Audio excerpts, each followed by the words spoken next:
Jeez Louise.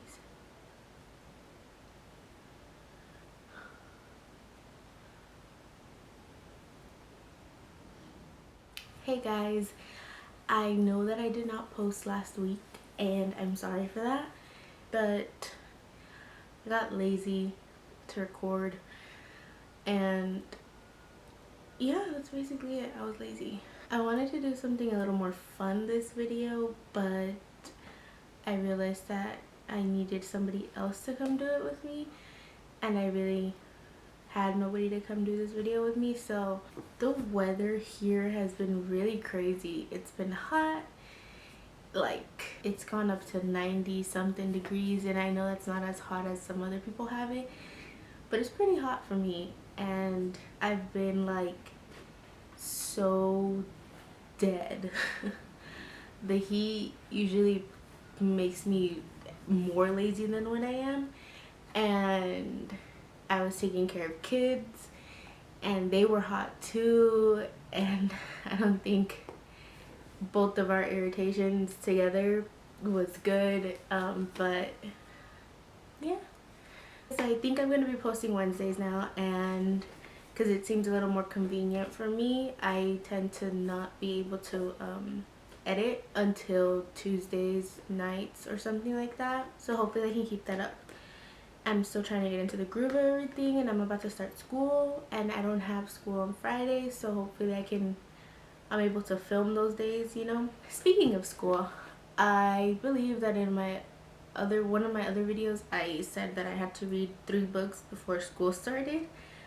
My professor's crazy. One of them was A Cup of Water Under My Bed by Daisy Hernandez, and it's a memoir. At first I was just like, I don't think I'm gonna like it because I'm not big on memoirs, even though I have some of my favorite YouTubers' memoirs. I did read those and I enjoyed them, but I always thought it was because, like, oh, you know, they're more relatable and whatever. A lot of other memoirs aren't that relatable to me, and this one was. It's set in the 70s and 80s and today. It was relatable because of all the like shows she would talk about, or how she only spoke English in school and she had to go to these classes to learn English when she was like barely going into school. And I mean, that's relatable for me because when I was going into school I had to take ELA classes, and in some of my classes actually I wasn't allowed to speak Spanish. It was mean because I mean, now I honestly don't even speak that much Spanish, which sucks. Still know the language. So she talks about that, and then I mean, things I couldn't relate to was the fact that she ended up coming out as bisexual, and she first talks about her early life and all the issues that she had to deal with her father being an alcoholic and living in a crammed house because there were so many people in it. And I mean, I can't relate to a lot of it, but I think her feeling of not being able to feel too American and not being able to feel too Cuban or Colombian for her is what's relatable for me. But I think the story is really inspiring because she starts becoming more independent at the age of 18, I believe. She moves in with her boyfriend. Honestly, she only does that in spite for her parents because they didn't like that I think he was Cuban. They didn't like that. The family just had a lot of rules about the guys that she would have to date and stuff. And after that guy came one more guy, and then she started experimenting with girls, and she realized that she likes both. And along that, she also realized that she really doesn't care if the person identifies as transgender or bisexual or lesbian or whatever. She accepted the person for who they are and she loved them for them. Her family, on the other hand, had a big issue with it. They're accustomed to different traditions, and in the places that they grew up, you know, that wasn't normal, and it really kind of threw them off guard. One of her aunts didn't speak to her for about like 7 years, I believe, and that was hard on her. So she always mostly turned to her friends and stuff. Her mom at first actually ended up going into depression when she told her. I don't think it's explicitly said, but I think her mom ends up being a little more accepting. I just don't think that she's fully accepting, if that makes sense. Like, she's just happy that her daughter's happy. But what else? It just shows how she grew from that and how she was so strong after that.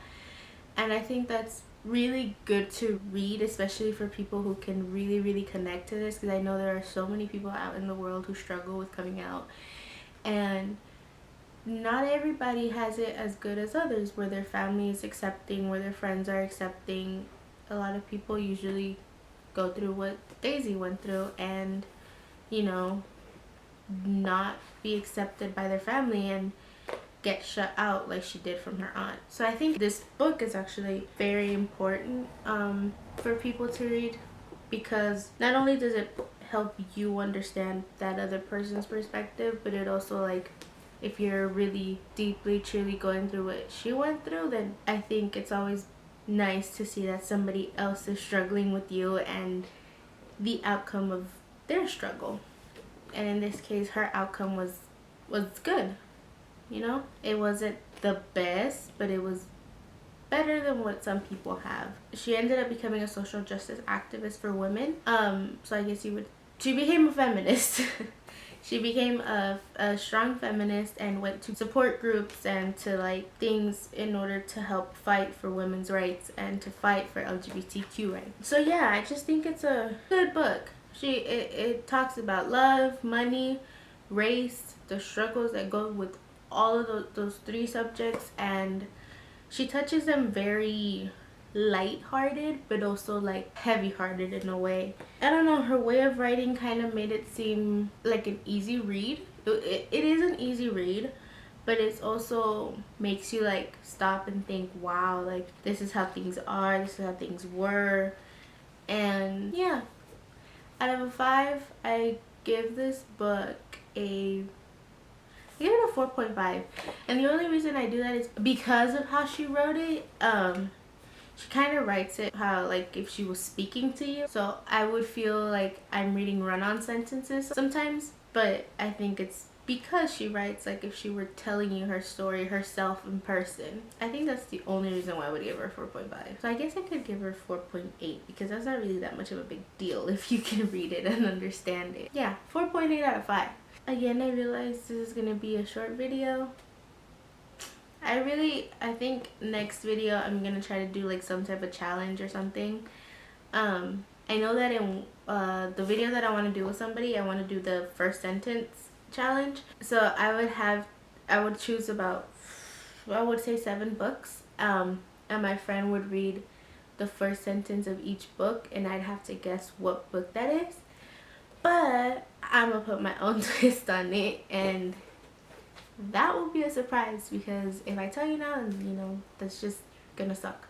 I'll probably review some movies coming up because I've actually been watching movies, and I've been watching Gilmore Girls, so maybe I'll review that when I'm done with it. I'm on season 3, like mid-season, episode 12 or something. So I have a few seasons to go. So that will be a while. I'm also watching, you know, a Spanish novela, Rebelde. And I'm on episode 231 out of 400 and something. So, you know, I have quite a ways to go. And I will probably review that one too because, you know, I don't know how it would sound in English, but it's hilarious. It's a really funny show. I mean, if there are books that you guys want me to read and want me to review, then I will do that because, you know, I love reading. I'm still currently reading Woman in the Window. I think that's what it's called. And it's good. It's a good book. So far. I don't know what the ending is going to be like. Yeah. Hopefully I can finish that book in about a week or so and be able to film a review on it. Next video I might talk about Pet Sematary because I just watched it and my sister said I shouldn't review it without watching the original, but I don't want to compare I just want to review the movie because I had quite a few emotions throughout it and quite a few thoughts. I'm trying to get the word out about my channel, and it's kind of working, it's kind of not. And I also have my Instagram that'll be somewhere here or somewhere there. I don't know. I'm gonna put it somewhere here, around here. Follow it. It's my photography account. I might post some poems on there. I don't know yet. I think that's all I've got for today. I hope you guys are doing well, and I hope you guys enjoyed this video. Yeah, that's it. Bye.